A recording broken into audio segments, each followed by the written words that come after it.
하나님 감사합니다. 하루 또 하루가 새로워지는 은혜를 누리게 하여 주니 감사합니다.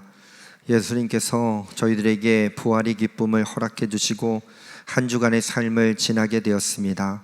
날마다 새 일을 행하시는 주님께서 저희에게 새날을 주시고 부활의 기쁨을 만끽할 수 있도록 은혜를 더해 주셨으니 이후로도 영원토록 주님께서 허락하신 부활의 능력으로, 선한 능력으로 살아갈 수 있는 기쁨을 누리게 하여 주옵소서.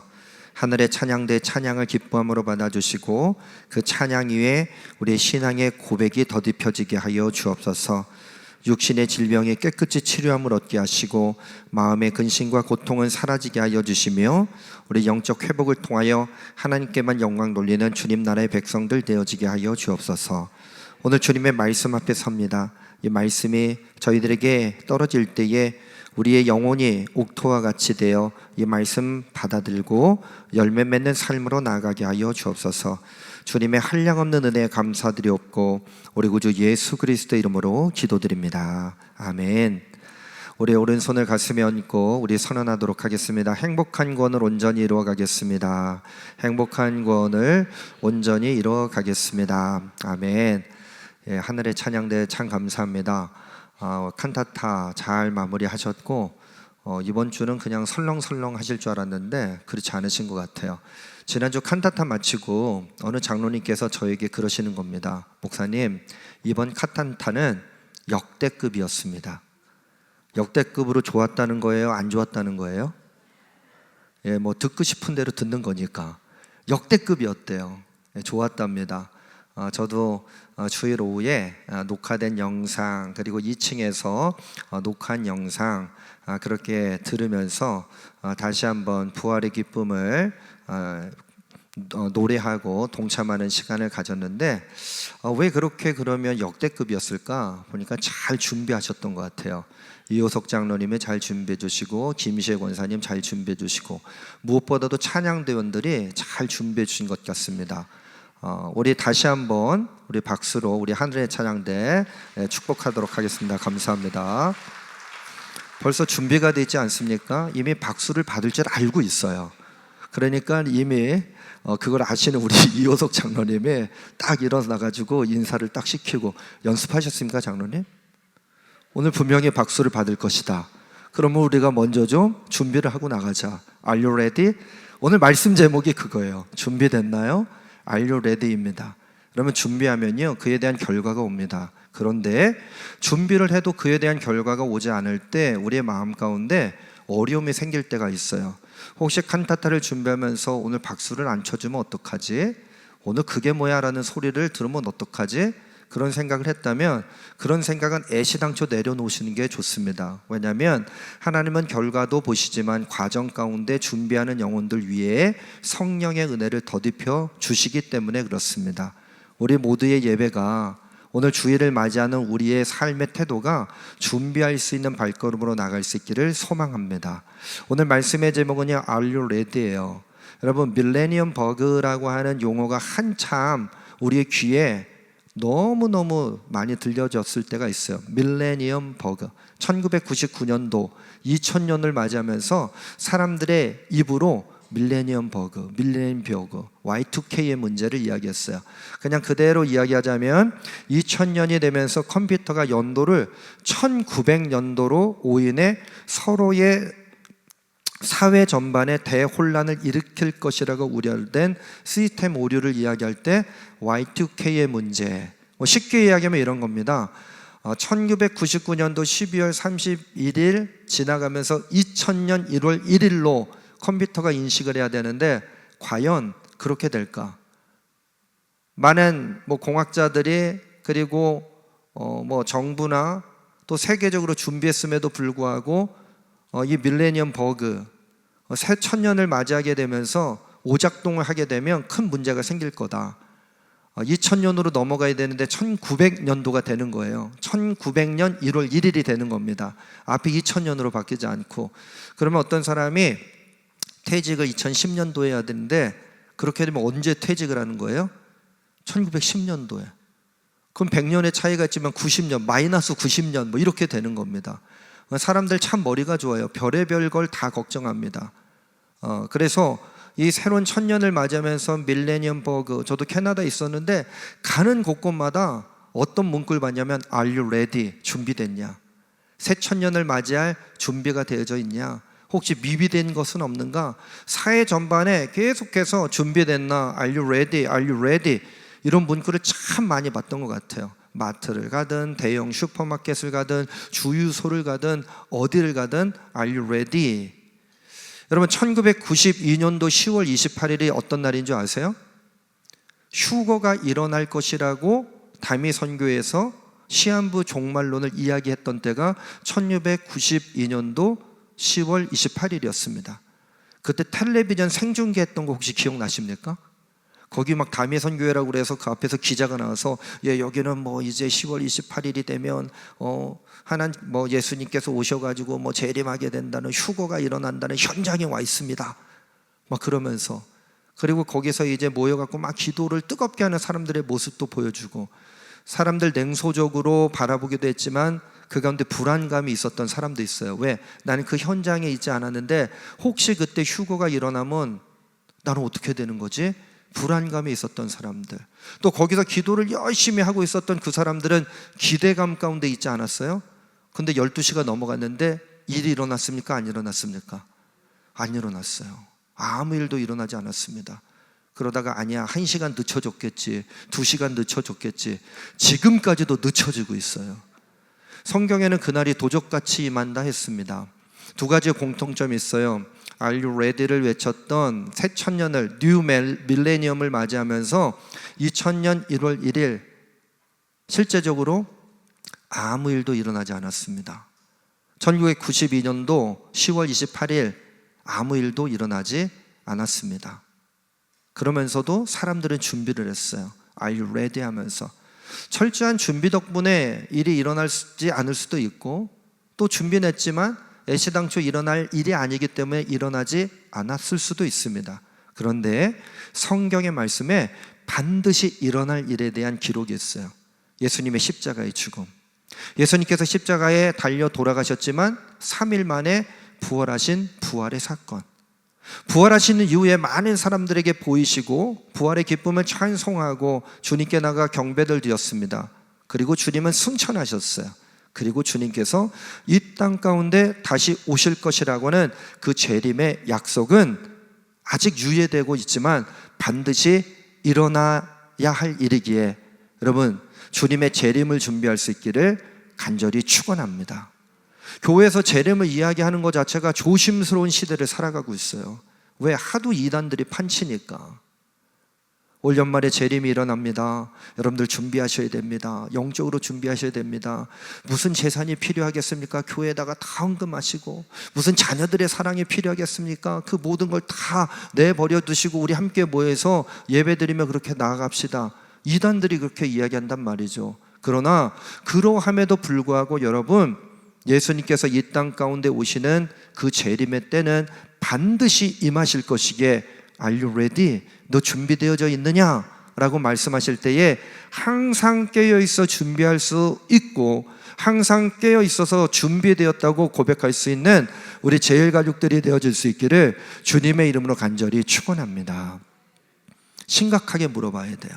매일매일의 아침 가운데 나는 준비가 되어져 있는가? 여러분, 때가 정해져 있는 게 나아요? 때가 정해져 있지 않은 게 나아요? 때가 당연히 정해져 있는 게 훨씬 나을 것 같아요. 마음대로 놀다가 마음대로 딴 데 가서 헛짓거리 하다가 그때 되면 다시 돌아와가지고 순결한 척 믿음을 가지고 주님 오실 걸 준비하고 있었습니다. 그럴듯하게 날짜가 정해져 있으면 얼마나 좋겠어요. 그걸 염려하셨던 주님께서 말씀을 통해 그날은 어떻게 임한다? 도적같이 임할 것이다. 그러므로 항상 깨어있어 주님이 이 땅 가운데 오실 그날을 준비하는 것, 이게 더 어렵습니다.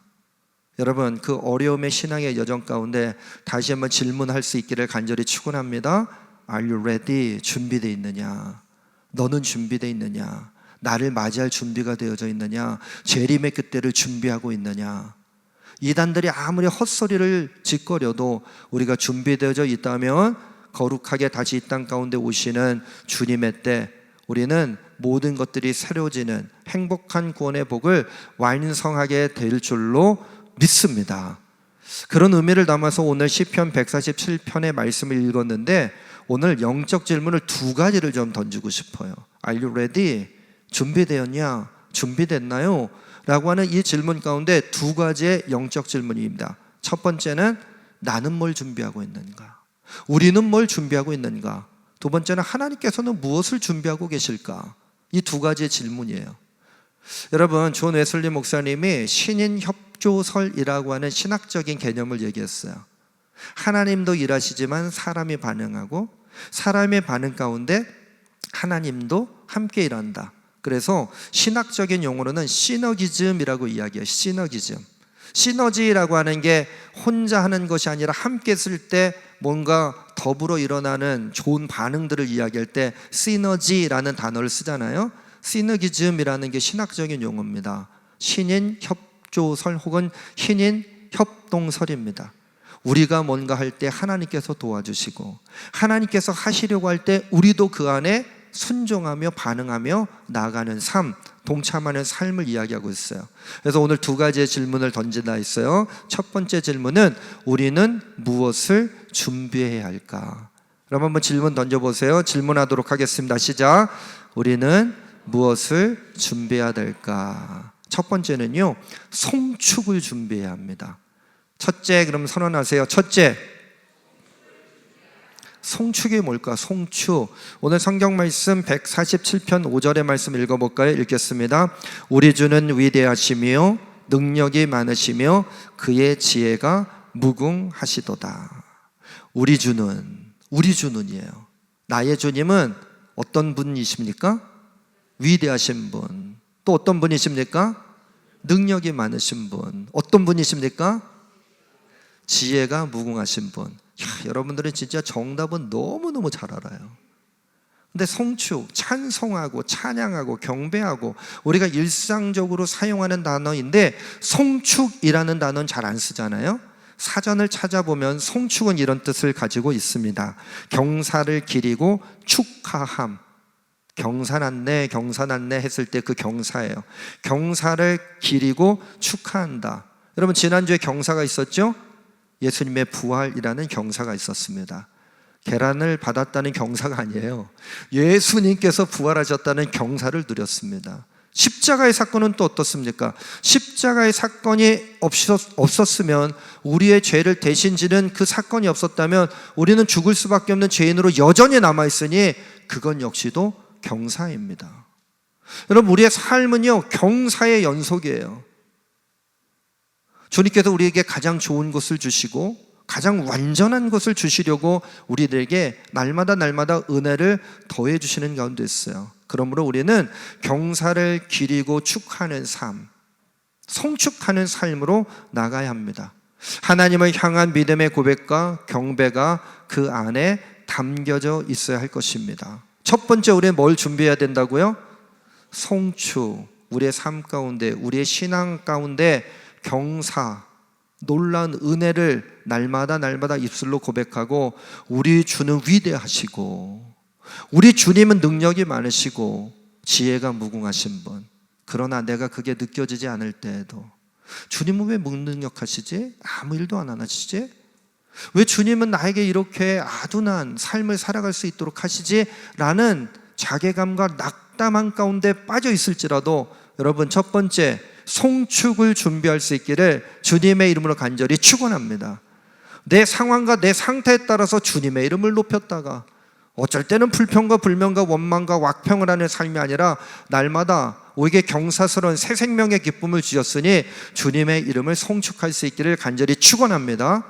두 번째, 무엇을 준비해야 될까? 겸손을 준비해야 됩니다. 둘째, 선언할게요. 둘째, 겸손을 준비해야 한다. 그러니까 잘 준비하지 않으셔서 그냥 명령을 해버렸어요. 겸손을 어떻게 하라? 준비하라예요. 준비하라. 느낌표까지 하나 더 찍었습니다. 오늘 말씀 6절 읽어볼까요? 읽겠습니다. 여호와께서 겸손한 자들은 붙드시고 악인들은 땅에 엎드러뜨리시는도다. 옆 사람 한번 보세요. 어떻게 겸손해 보이세요? 교만해 보이세요? 한번 얘기해 줘 보세요. 당신은 교만합니다. 당신은 겸손합니다. 여기서 교만하다고 할 미친 사람이 어디 있습니까? 당신 너무 교만해. 그러면 진짜 그 사람은 미친 거예요. 근데 속으로는 어때요? 여러분, 지금 이 자리에서 당신은 교만한 사람이야, 그 사람은 미친 사람이라고 제가 좀 얘기해 드렸지만, 여러분 속으로는 어떠세요? 당신은 겸손해요. 그러면서 속으로는 아휴, 목사님이 하라니까 하지만 나 진짜 교만하구나. 혹시 그런 마음을 가졌다면 이거는 미친 게 아니라 정상입니다. 정상. 그렇잖아요. 앞에다 대놓고 얘기할 사람이 어디 있겠어요. 교만 무슨 뜻입니까? 나를 높이는 거 아니에요? 겸손은 나를 낮추는 겁니다. 남을 존중하고 자신을 낮추는 태도래요.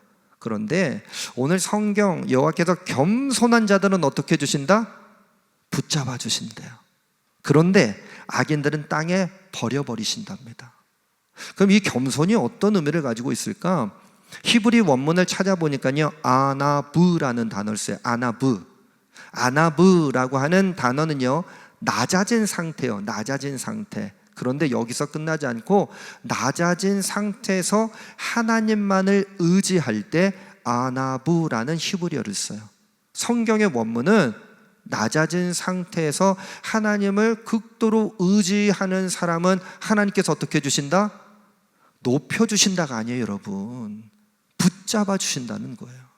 겸손한 상태, 하나님만 바라보고 하나님을 의존하고 하나님의 뜻이 무엇인지를 분별하는 그 사람은 높여주시지는 않지만 그대로 붙잡아 주신다.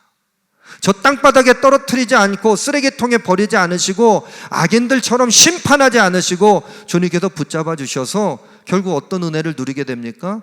행복한 구원의 복을 누리게 될 줄로 믿습니다. 여러분, 무엇을 준비해야 됩니까? 아나부, 겸손을 준비할 수 있기를 간절히 축원합니다.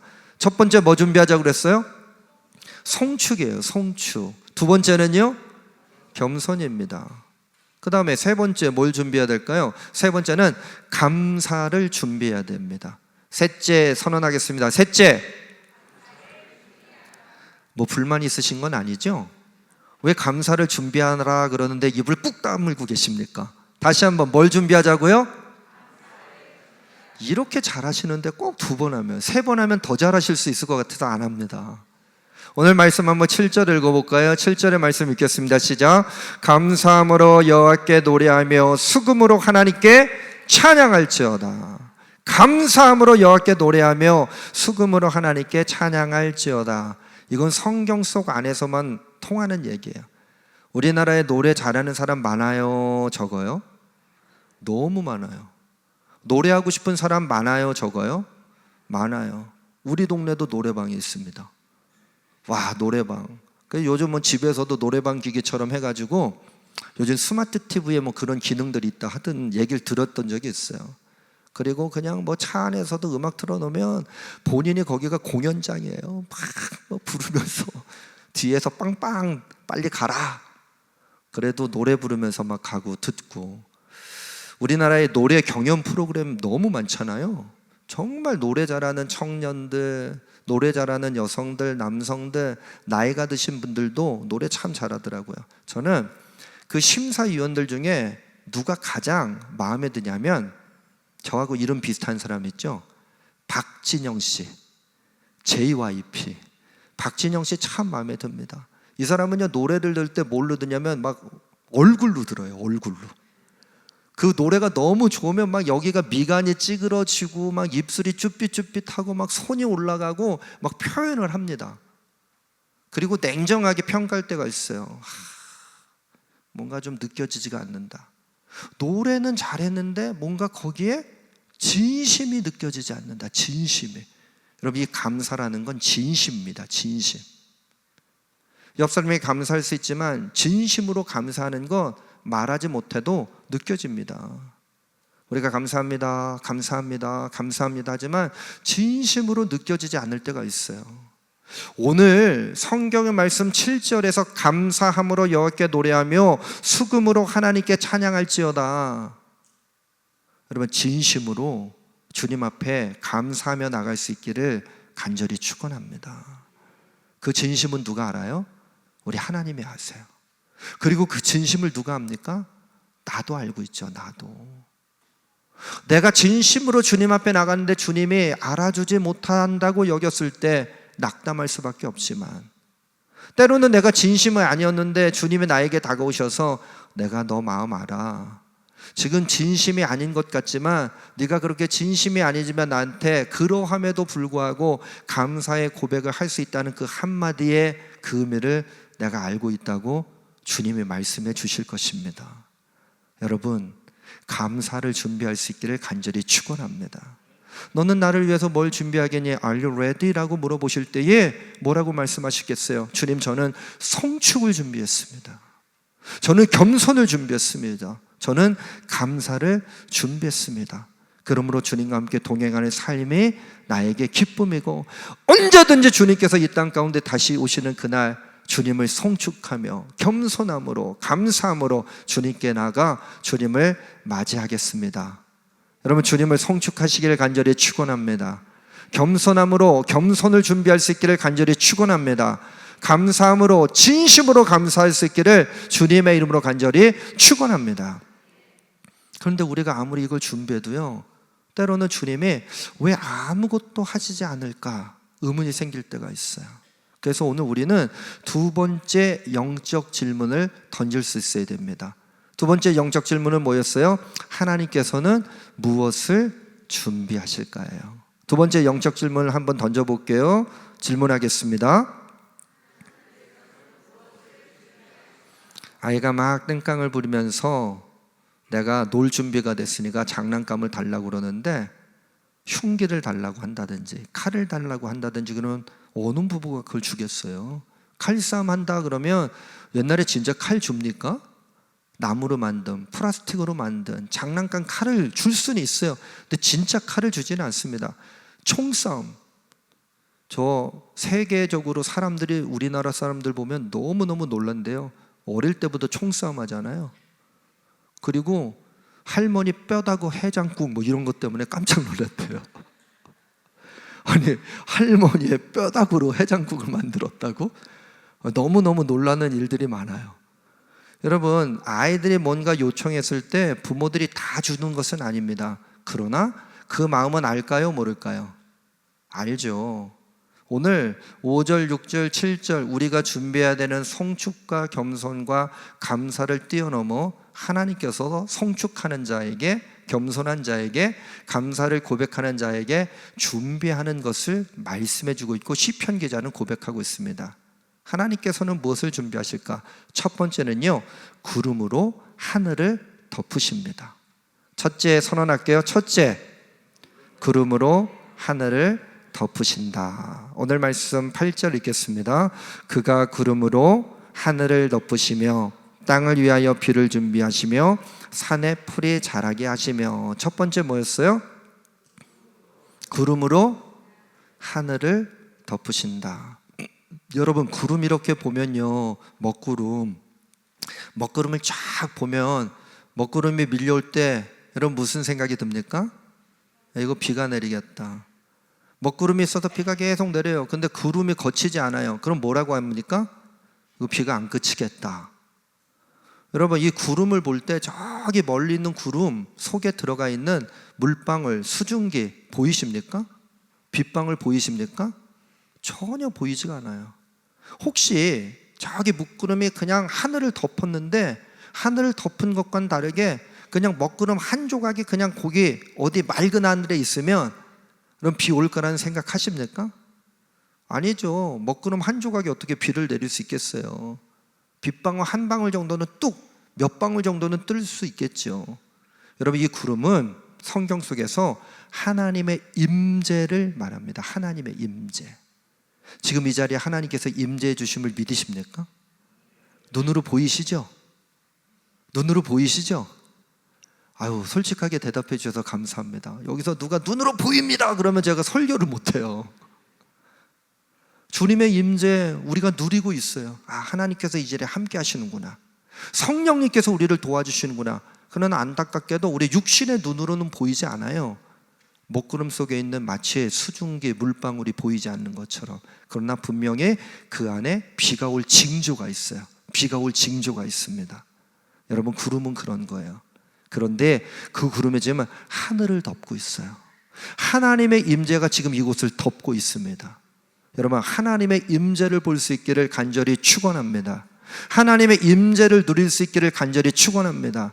하나님께서 첫 번째 무엇을 준비하실까? 하나님의 임재를 위해서 그 구름으로 하늘을 덮어주세요. 어떤 특정한 한 사람에게만 가서 구름으로 덮어주시는 것이 아니라 온 하늘을 덮어주시며 모든 사람들이 주님의 임재를 누릴 수 있도록 은혜를 더해주시는 주님의 그 준비하심을 오늘 누려야 할 것입니다. 신앙으로 고백해야 할 것입니다. 주님, 저희들을 위해서 뭘 준비해 주시겠습니까? 라고 물어볼 때 주님은 구름으로 하늘을 덮어주겠다고 말씀하십니다. 그 거룩한 주님의 임재 가운데 먼저 나갈 수 있기를 주님의 이름으로 간절히 축원합니다. 두 번째, 하나님께서는 무엇을 준비하실까? 두 번째는요, 땅을 위하여 비를 준비해 주십니다. 우리 선언해 볼게요. 둘째, 땅을 위하여 비를 준비하신다. 또 8절 읽겠습니다. 그가 구름으로 하늘을 덮으시며 땅을 위하여 비를 준비하시며 산의 풀이 자라게 하시며. 구름이 꼈어요. 비가 내려요. 어쩔 때는 구름도 없는데 비가 내릴 때가 있습니다. 해를 덮어버립니다. 그런데 해가 쨍쨍 쬐는데 비가 내릴 때도 있어요. 그래서 우리는 그럽니다. 오늘 호랑이가 장가가는 날인가 보다. 뭐 그런 생각할 수 있어요. 그럼 비가 후두둑 떨어지면요, 느껴지잖아요. 먹구름이 꼈는데 뭔가 비가 올 듯 말 듯한데, 근데 누군가 비 온다 그래요. 어떻게 합니까? 그 빗방울이 나에게 닿았을 때, 그 빗방울을 눈으로 봤을 때, 그 빗방울이 땅바닥이나 혹은 물 있는 곳에, 강이나 혹은 바다나 어떤 물이 고여있는 곳에 한 방울씩 뚝뚝뚝뚝 떨어지는 걸 직접 봤을 때 우리는 비가 온다고 이야기합니다. 그와 마찬가지로 구름은 주님의 임재를 이야기하고 있다면 비는요, 하나님이 우리들과 직접 함께 하시는 동참을 말하고 있어요. 무엇을 준비하고 계시다고요? 땅에 비를 준비하신다는 것은 우리들과 함께 하시려고 하는 것을 준비하고 계십니다. 우리가 주님을 송축하고 겸손함으로 감사함으로 나갈 때 주님은 우리들과 함께 하실 것을 준비하고 계신다. 예수님이 하늘 보좌를 다 내려놓으시고 이 땅 가운데 오셨던 것은 땅의 비를 준비하시는 것과 별반 다름이 없습니다. 성령께서 우리들과 늘 언제나 우리의 일거수일투족과 함께 하시는 은혜, 동행의 은혜. 여러분, 땅의 비를 준비하셨던 주님의 놀라운 사랑을 통해 주님을 경험하고 주님과 항상 동행할 수 있기를 주님의 이름으로 간절히 축원합니다. 그럼 세 번째로 주님은 뭘 준비하실까? 셋째는요, 산의 풀이 자라게 하십니다. 셋째 뭐라고요? 어디에? 산에 풀이 자라게 하신다. 산에 대한 관심이 없어요. 내 삶의 주거지에 대한 관심이 있지. 8절의 말씀을 읽어볼까요? 그가 구름으로 하늘을 덮으시며 땅을 위하여 비를 준비하시며 산의 풀이 자라게 하시며. 벚꽃 정말 이쁘게 폈더라고요. 어느 새인지 모르게 벚꽃이 만개를 했습니다. 이게 그냥 가을까지 갔으면 너무너무 좋을 것 같아요. 그러나 이건 잘못된 생각입니다. 벚꽃 어떻게 됩니까? 후두둑 다 지게 될 거예요. 비가 내리고 바람이 불면. 근데 벚꽃이 또 떨어지는 것도 그렇게 예쁘다고요. 저희 사택에 감나무를 옮겼는데 벚나무를 한번 심어볼까. 근데 저도 그 꿈 깨기로 했습니다. 벚나무가 그것도 꽤 크게 자라잖아요. 얼마 전에 원로 장로님 한 분이 저한테 연락을 주셨어요.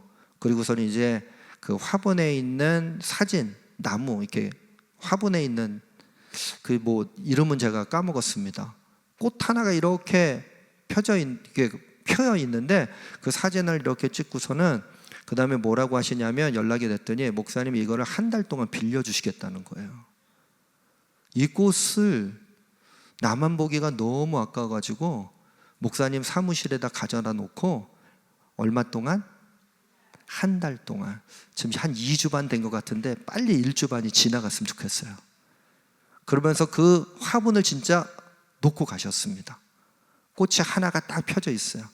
뭐라고 이야기했냐면 한 달은 반드시 펴 있대요. 그 얘기 뭡니까? 한 달 지나기 전에 이게 지면 누구 책임? 한 달은 반드시 이게 펴 있는 꽃이라는 거예요. 근데 그게 떨어지면 누구 책임이에요? 그런 얘기는 안 하셨는데 저는 직감적으로 알거든요. 이 얘기가 어떤 의미를 가지고 있는 건지. 그러면서 물을 주는 거, 그러면서 제가 이실직고를 했어요. 저는 죽이는 은사가 있습니다. 화분만 가져다 주면 저는 다 죽여요. 그리고 제가 나무, 꽃나무 이런 거 좋아하긴 하는데 벤자민 같은 거 별로 키우기 어렵지 않다더라고요. 저는 한 2주만 갖다 놓으면 그때부터 잎사귀가 우수수 떨어지기 시작합니다. 그렇기 때문에 그 장로님한테 얘기 드렸어요. 한 달을 제가 넘길지 모르겠습니다. 이 얘기는 안 하고 저는 죽이는 은사가 있습니까? 그래. 아예 어렵지 않대요. 물만 제때 주면 된답니다. 그러면서 어떻게 줘야 되냐? 보통 위에서 부어주는데 이 화분을 가져다가 대야나 물이 담겨 있는 곳에 이렇게 담가 놓고 충분하게 물이 흡수됐다 그러면 그걸 쫙 물을 빼가지고서는 그리고 갖다 놔야 된대요. 빨리 일주일 반이 지나갔으면 좋겠습니다. 옆에다가 지금 물을 놔두고요. 제가 정성으로 줘요. 언제 주냐면 땅이 메말라 있을 때. 이 화분에 있는 그 흙이 조금 말라갈 때가 있어요. 그럼 이게 줍니다. 일주일에 한 2번 정도 이제 주고 아직도 꽃은 떨어지지 않았습니다. 기적입니다. 기적. 2주 반이 지났는데 빨리 1주 반이 다가왔으면 좋겠어요. 여러분, 산에 풀이 자라게 하시며, 제가 그 화분을 보면서 이 화분 하나 내가 지금 이게 꽃이 지면 안 되는데 그 전전긍긍하는 마음으로 그렇게 들어갈 때마다 제가 확인을 해요. 빨리 일주일 반이 지나갔으면 좋겠습니다. 너무 잘 키웠다고 주실까 봐 걱정입니다. 이 자리엔 안 계세요. 3부 때 오세요.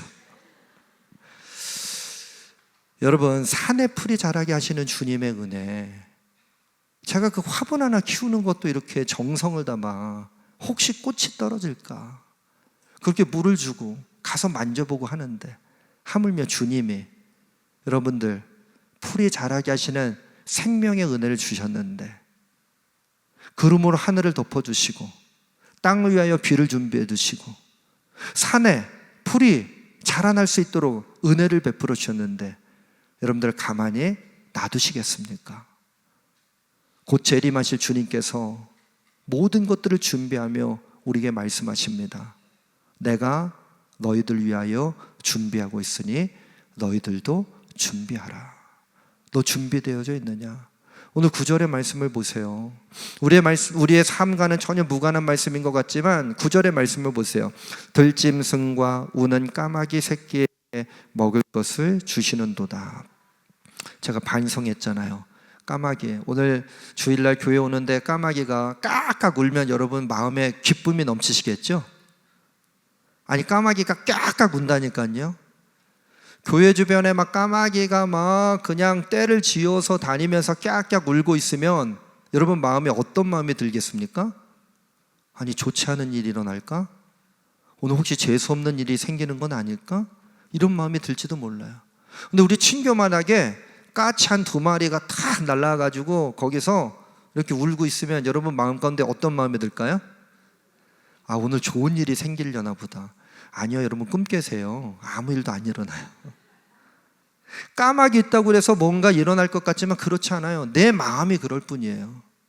오늘 성경 속에 들짐승과 우는 까치 새끼에게 먹을 것을 주시는다 그랬으면 우리는 더 정서적으로 은혜가 됐을지 몰라요. 근데 제가 한번 역으로 생각해 봤어요. 우리가 불길하게 여기는 까마귀에게도 하나님께서는 먹이시고 입혀주시고 싸매우시는 은혜가 있구나. 우리의 생각과는 완전히 다르신 하나님의 뜻을 분별할 때 우리에게 구름으로 하늘을 덮어주시고 땅을 위하여 비를 준비해 주시고 산에 풀이 자라게 하시는 주님의 놀라운 은혜를 경험하게 될 줄로 믿습니다. 주님이 물어보실 거예요. Are you ready? 너 준비됐냐? 내가 이렇게 너희들을 위해서 준비하고 있는데, 수원제일교회를 위해서 준비하고 있는데, 너희들의 삶을 위해서 내가 그렇게 준비하고 있는데, 독생자 예수 그리스도까지 너희들에게 내어주고 부활해서 날마다 부활하는 삶으로 초청해주고 있는데, 넌 오늘 준비되어 있느냐? Are you ready? 여러분, 무엇을 준비하시겠습니까? 다시 돌아가서 송축을 준비하시고 겸손을 준비하시고 감사함으로 주님께 나아갈 수 있는 주님의 자녀들, 주님의 임재 가운데 주님만을 찬송할 수 있기를 간절히 축원합니다. 들짐승도 먹이시고 오는 까마귀 새끼도 먹이시는 주님이 우리를 먹이시지 않는다면 그건 말이 안 됩니다. 우리가 하찮게 여기고 들개들, 들고양이들, 여러분 죄송하지만 그렇게 귀하게 여기진 않잖아요. 내가 키우는 게 아니기 때문에 그래요. 우는 까마귀는 더욱더 그렇습니다. 그러나 오늘 성경의 말씀에는 먹을 것을 주시는도다 그랬어요. 먹을 것을 주시는도다. 오늘 우리들에게 먹을 것을 주시고 살아갈 수 있는 은혜를 허락하신 주님을 찬송하며 주님께 겸손함으로 주님의 말씀에 의지해서 감사하는 삶을 살아갈 수 있는, 그리고 재림의 때를 기다릴 수 있는 우리 제일가족들 한 사람 한 사람이 되어질 수 있기를 주님의 이름으로 간절히 축원합니다. 비준비하시니 우리 광야기도회 때 이 찬양을 함께 부르는 시간들을 가졌어요. 시편 147편의 말씀에 근거해서 심형진이라는 목사님이 이 찬양을 만들었어요. 우리 주는 위대하며 능력이 많으시도다. 그의 지혜 무궁하며 인자는 영원하도다. 근데 우리의 관심이 여기에만 있어요. 아니, 다음 상한 자들 고치시며 상처를 싸매시도다. 별들의 수를 세시며 이름을 붙이셨도다. 우리 주님을 송축하고 겸손함으로 감사함으로 나가야 되는데 언제 우리의 상한 마음을 고쳐주실까? 언제 나의 상처를 싸매어 주실까? 거기에만 관심이 있다면 그건 잘못된 거 아니겠습니까? 우리가 주님께 준비되었던 모든 것들을 내어놓을 때 주님께서 채워주시는 은혜를 우리는 누리게 될 줄로 믿습니다. 그가 구름으로 하늘을 덮으시며 땅을 위하여 비 준비하시니 예루살렘아 여호와를 찬송할지어다. 내 하나님을 감사함으로 그 앞에 나가며 주 임재 앞에 경배. 다 같이 자리에서 일어나셔서 비 준비하시니 찬송하며 오늘 말씀대로, 오늘 신앙의 고백대로 살아갈 것을 결단하도록 하겠습니다.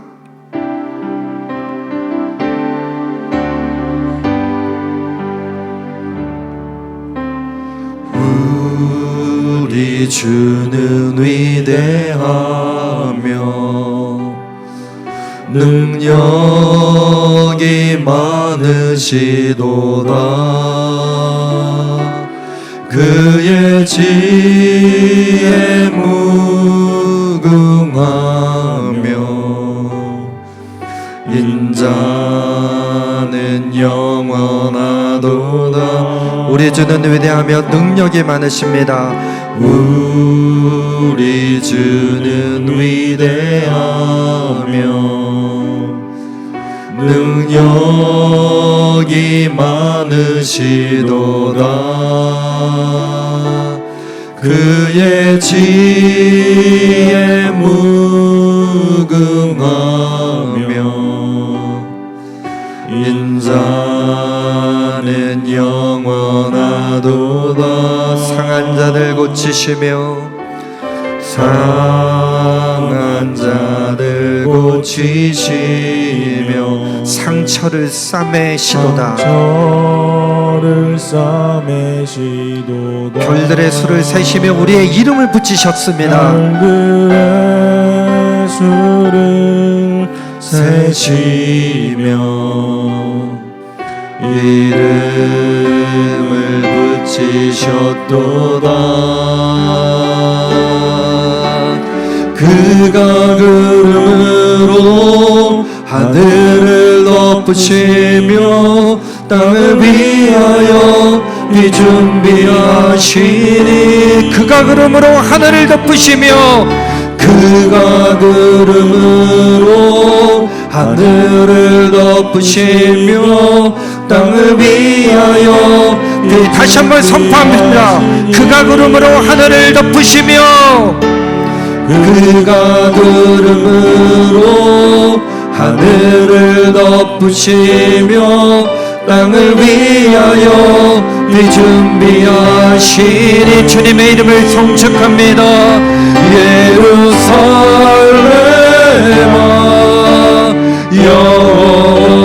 여호와를 찬송할지어다. 내 하나님을 감사함으로 그 앞에 나가며 주 임재 앞에 경배. 예루살렘아 주님의 이름을 송축하며 나갑니다. 주님을 찬송합니다. 감사함으로 진심으로 우리 겸손함으로 주님 앞에 나가 주님의 이름을 선포합니다. 내 하나님을 감사함으로 그 앞에 나가며 주 임재 앞에 경배에. 예루살렘아 예루살렘아 여호와를 찬송할지어다. 내 하나님을 감사함으로 그 앞에 나가며 주 임재 앞에 경배에. 주 임재 앞에 경배에. 주 임재 앞에 경배에. 주 임재 앞에 경배합니다. 주 임재 앞에 경배해. 주님의 이름을 찬송합니다.